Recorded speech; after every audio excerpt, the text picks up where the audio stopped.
20th, 2019 regular meeting of the Imperial Beach City Council. As a courtesy to others, please silence your cell phones during the meeting and engage in conversations outside the chambers. The city clerk has an announcement. If you are here to speak under public comments or on a particular item on the agenda, please fill out a request to speak card and turn it in to city staff. The cards are located near the doors at the back of the chambers. Thank you. Madam Clerk, please take the roll. Councilmember Spriggs. Here. Councilmember Aguirre. Here. Mayor Pro Tem Patton. Here. Mayor Dedina. Here. Councilmember West is absent. And now we have, I'd like to invite Girl Scout Troop 6507.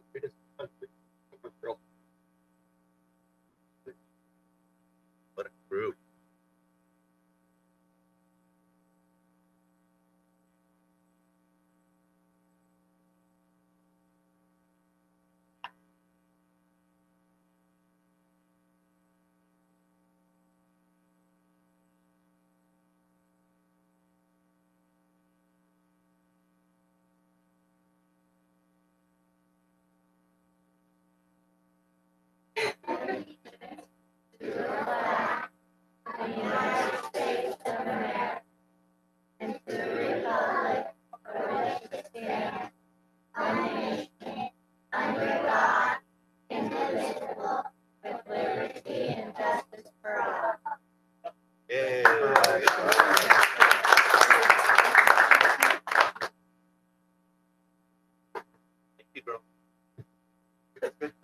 Great job.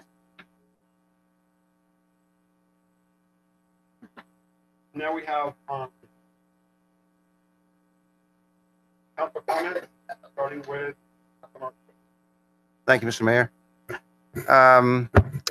I've spent a good part of the last couple of weeks preparing comments to the Coastal Commission on their proposed new 5-year strategic plan and getting those comments endorsed by the 61 coastal cities that are part of the Coastal Cities group of the League of California Cities. And I'm happy to say that quite a few cities commented, made very useful comments, and we got the letter in on schedule this past Monday. Cities like Pacifica, Palos Verdes Estates, Pismo Beach, Half Moon Bay, and Marin County all made substantive comments, and it just shows how much alignment there is between these coastal communities and Imperial Beach, and I think that's just going to increase as time goes on.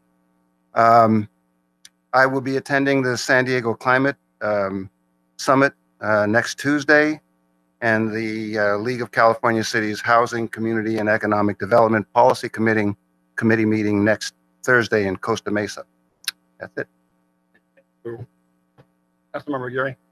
Good evening, everyone. On March 7th, I attended the International Boundary and Water Commission Citizens Forum Board meeting, where I shared with the public a letter that was Senator Feinstein's letter to the commissioner. I brought copies for you to share with you, where she's calling on the Trump administration to address Tijuana River pollution, and calling on them to increase funding for feasibility studies on solutions.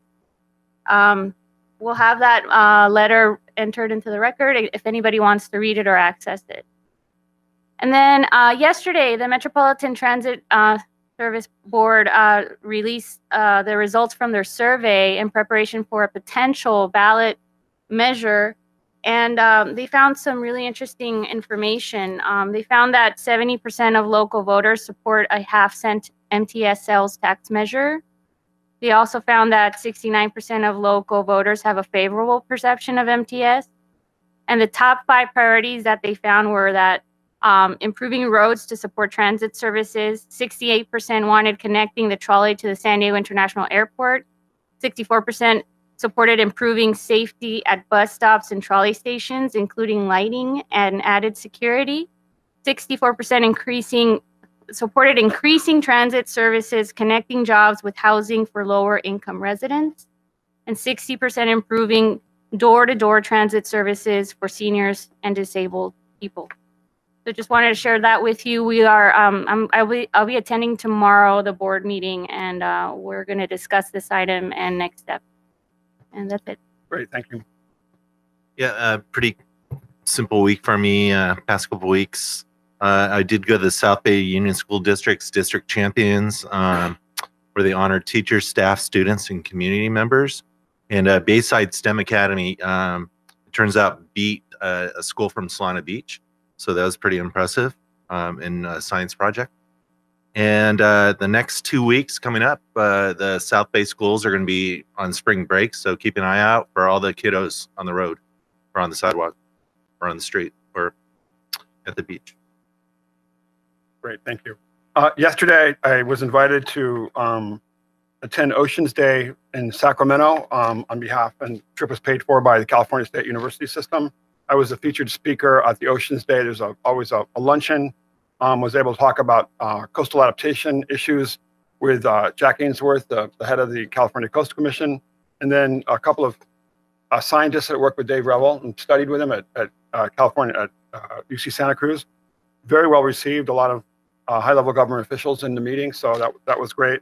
And then that afternoon, I met with Assemblymember Todd Gloria, specifically to thank him for his support on water quality issues and other issues, but also to just throw out the question: what are we not thinking of? So what is the state? What can we do at the state level, and what additional things do we need to do? And I think that's an open-ended question, because so I think he appreciated that question. I think and recognized that there's a lot more we need to do. One of which is to make sure if the governor does visit here that he actually meets with us and talks to us about water quality. So that was important. Number two, I met with the lieutenant governor, and mostly she was there just briefly. I had lunch with her 2 months ago, but met with her chief of staff. The lieutenant governor had just met with the consul of Mexico in Sacramento, who told her that the problem had been solved and that money had been allocated. I'm sorry, I'm laughing. I have to laugh because I'd be crying otherwise. And so they recognized that was ridiculous. And so, but it's really important to make sure that we're communicating with the governor and then the lieutenant governor. They just hired a new environmental person who actually we knew from Senator Henry Stern's office. Henry Stern's a surfer who represents the Malibu area in North LA, a really big champion of ocean conservation. And so, in fact, I saw him yesterday as well. And so, I think what the lieutenant governor's chief of staff said is that they're taking Tijuana River pollution very seriously. It's one of their top issues. They're going to have their environmental staff focus on that. And so that was good to hear. What we did emphasize is that to make sure they continue having those discussions when they meet with officials in Mexico, because Governor Newsom has assigned the lieutenant governor to be the sort of point person on issues related to foreign trade and international issues for California. And so, and from what we understand, the governor actually did bring this issue up with high-level government officials when he was at the inauguration of President Obrador in Mexico City. So that's a good sign. I think we have to continue to ask the question: what are other things that we need to be doing that we're not doing? Get everybody to start thinking about all the tools in their toolbox that can help us advance this issue. And then in other news, the county did approve the budget increase to do more increased water testing here, which is a good thing. So anyway, that's it for me. Just briefly, wanted to indicate that a week from today, on the 27th at 6 to 7 o'clock at the Dempsey Center, city manager will be hosting a fireside chat. So for the general public to come out and share any thoughts or ideas or get any questions. So again, the 27th from 6 to 7 at the Dempsey Center. And now we have public comments. Cameron Bell.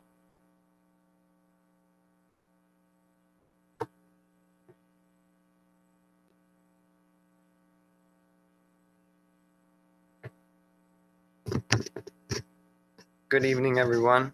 My name is Cameron Bell, and I attend Mar Vista High School. I'm a senior, and I'm also in the Poseidon Academy. I'm here representing Surfrider Blue Water Task Force. So yesterday, I attended Oceans Day in Sacramento, California, paid for by Surfrider organization. And when I got there, I met up with my group. So I was with 2 people from Wild Coast, one other person representing Surfrider, someone from California Coastkeepers Alliance, and one person from MARE, which is Marine Applied Research and Engineering. And why we were there is we were lobbying for continued support in our Senate and House of Representatives for our ocean issues that have been long ignored. Like we spoke on like 4 main points, which were plastic pollution, marine protected areas, climate change, and ocean sanitation, which is what I focused on. We met with 4 assembly members and 1 senator, and we got a pretty positive response from everyone. And 2 assembly members, actually, Assemblymember Nazarian from Hollywood Hills and Assemblymember Quirk from Hayward, both asked for follow-up from us on this issue. And it seemed that everyone is not only starting to understand that this is an environmental issue that's impacting the local ecosystem, but it's also impacting our local economies, and it's becoming a public health crisis from so many people getting ill from the water. So in my opinion, if we keep moving at the same pace with our lobbying and our efforts towards fixing these issues, we will be successful because more and more people are getting educated, more and more legislators are willing to act on this because they're understanding that this is a huge problem and we're not really doing anything to fix it. Yeah, I think, yeah, I'm good. Thank you. Great, thanks for coming. I did forget to mention that we had 2 students from Mar Vista and Josh Hill from our Thailand's Advisory Committee and a teacher at Mar Vista High School in Sacramento yesterday. It was great to see you guys. Thank you so much. Thank you. Yeah, appreciate the update as well. Now we have Timothy Keaton.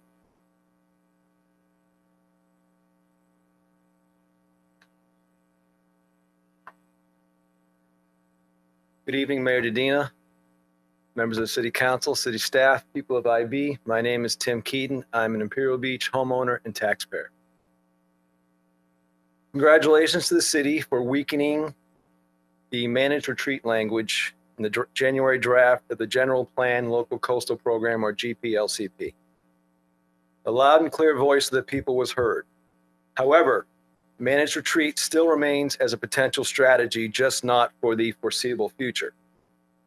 Additionally, troubling overtones indicating the possible use of the city to take property by eminent domain still remain.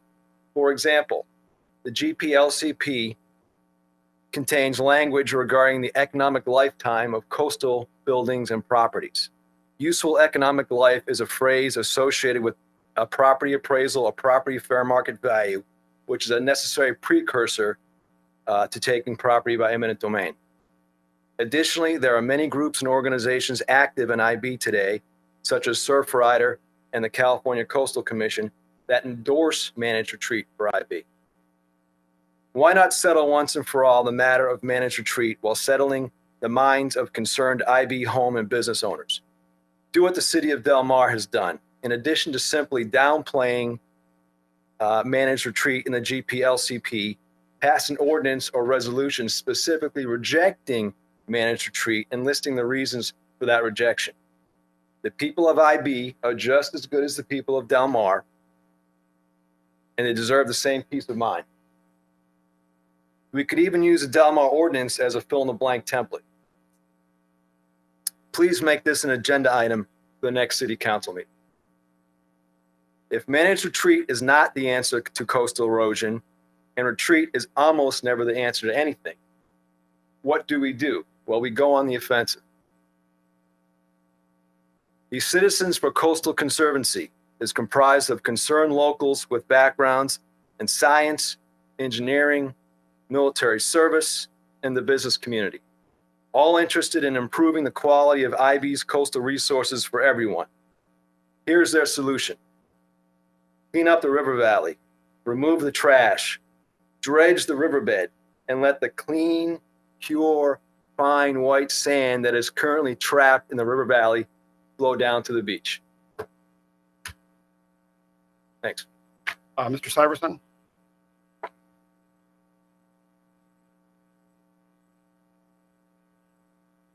City Council members, Mayor Dedina, my name is Eric Syverson. I'm a Imperial Beach resident, 1311 Connecticut Street. I would like to remind you that I presented a paper on February 6th concerning my neighborhood. 110 days, no action taken by the city concerning tidal inundation, polluted sewage water underneath my neighborhood.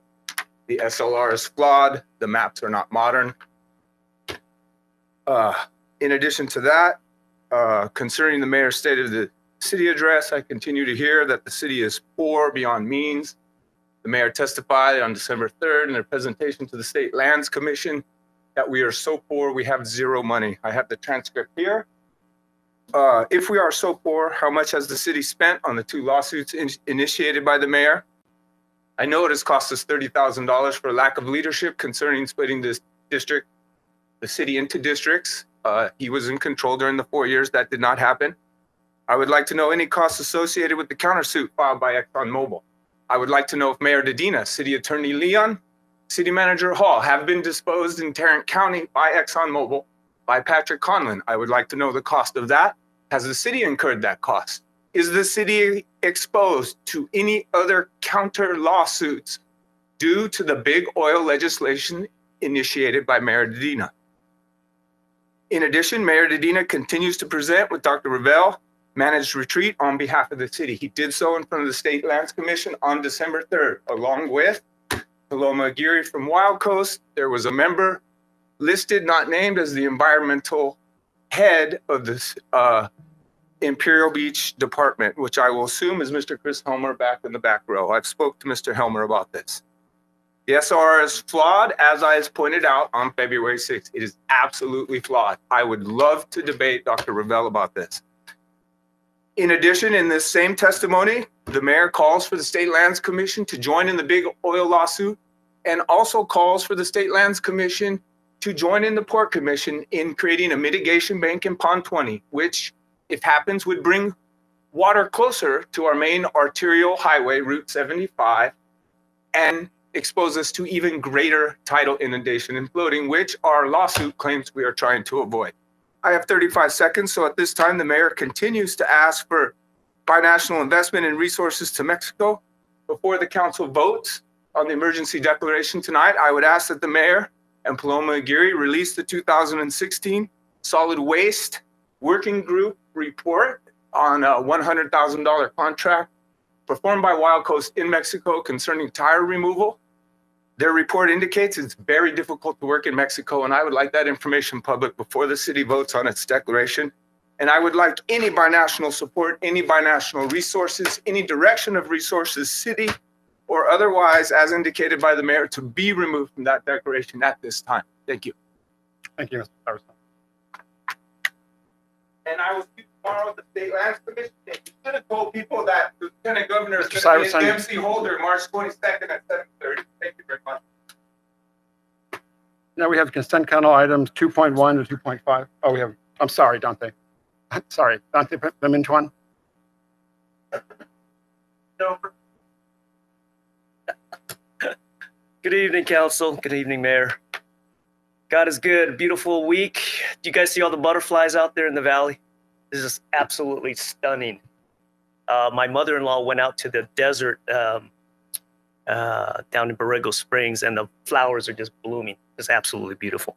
Anyways, I just want to give an update on a governmental affairs committee that I'm part of with my local Pacific Southwest Association of Realtor. I have the minutes here, and wanted to let you know that I attended this meeting on Friday, March 15th, and it was in Chula Vista. And we are scheduling workshops and forums here in Imperial Beach and San Diego County to address eminent domain issues, managed retreat, and other aggressive coastal commission plans and other critical issues that impact private property rights and housing affordability. We are seeking citizens' input and feedback to bring to the table and discuss ideas and action solutions. So I wanted to let the city council and the mayor know, as well as our wonderful citizens and residents of Imperial Beach. You want to get involved, please stand by for posted schedules of these workshops and forums. They're going to be very insightful and very revealing. And if we can unite together as citizens and as residents here in South Bay, we can really make a big difference. So I just wanted to update you with that. The other thing that was written in our minutes was the California Association of Realtors is sponsoring and they're in favor of addressing the housing crisis that's going on in the state right now. So we are on top of that, and we are looking for ideas and input from the residents and citizens here in South Bay. If you want to get involved, let me know. I have some cards, and you guys can contact me. What does that mean for Imperial Beach? Housing crisis. Imperial Beach, we are 4 square miles. We're pretty much built out. The density issues are going to be addressed. There'll be issues such as accessory dwelling units and other bonus affiliated for developers in terms of density. So these are things we're keeping an eye on, and we just want to let the city and the mayor know that there are realtors and professionals out there that are keeping track of what's going on here within the state. Thank you very much. Thank you. Now we have consent calendar item 2.1 to 2.5. I'd like to entertain a motion to approve consent calendar items numbers 2.1 through 2.5. Motion. Second. Please vote.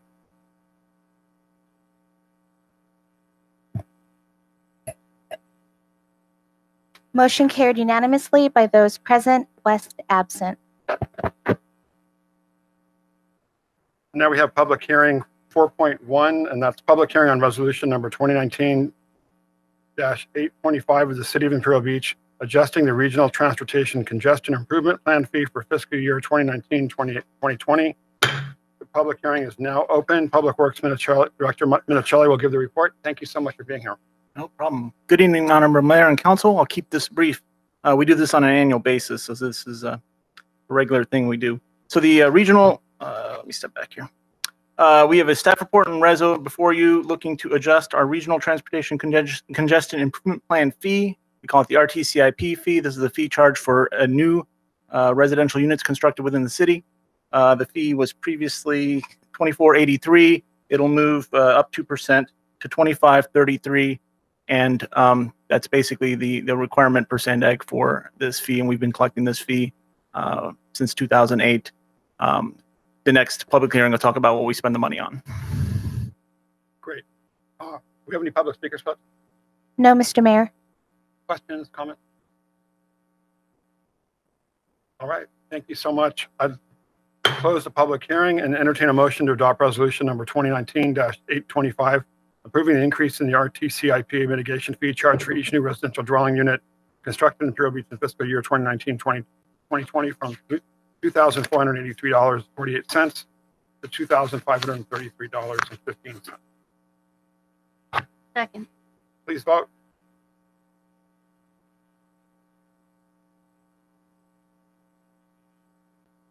Motion carried unanimously by those present, West absent. Great. Item 4.2, public hearing to adopt resolution number 2019-826, approving regional transportation congestion improvement program, project plan, regional transportation congestion improvement program on State Route 75. I'd like to declare the public hearing open, and Public Works Director Minicelli again will give the report. Thank you. Again, I'll keep this just as brief. For those funds that we collect, for the RTCIP funds we collect, we have to use those funds to make transportation improvements on the state regional arterial system. The only roadway within the in the city that qualifies for those funds is SR 75. This project plan simply lays out for the Sandag to let them know that that's the street we'll be using the funding on. And our plan is that as funding comes in, it's very irregular depending on how infill development happens in town. We'll collect those funds and then we use them for pedestrian access improvements, signal coordination upgrades, that kind of thing. This project plan, we've just expanded the scope of it and made it pretty vague. It's anywhere along SR 75 within the city limits is basically Rainbow to 13th Street. Open any questions. Yeah. Wait, hold on. Are there any speakers left? No, Mr. Mayor. Great. All right, go ahead. Yeah, sorry. Question. No, do you usually save up quite a bit of the funds? And if so, like what amount are you going for? So I'm hopefully we're looking to have about $200,000 over the years. The next 5 years is what we're talking about here. It's hard to predict, again, where the infill development is going to happen. The past, we used these funds. I think it took a while to collect the funds because there wasn't a lot going on with new residential in town. But the last place we used these funds was on Bicentennial Park, right in front of SR 75, 7th to Delaware there. We qualified there. Now that we've taken control of SR 75 from Caltrans, there's a lot more to do, especially with the signals. on that roadway. So I'm not going to wait to collect a bunch of money as it comes in. If I've got something that comes up, we'll use it right away. Okay, thank you. Additional questions, comments? Great.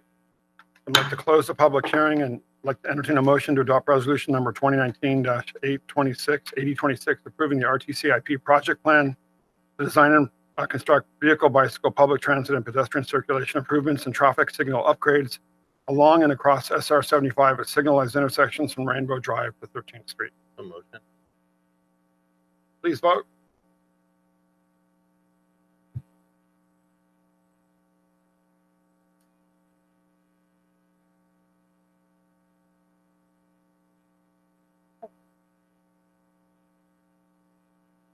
Motion carried unanimously by those present, West absent.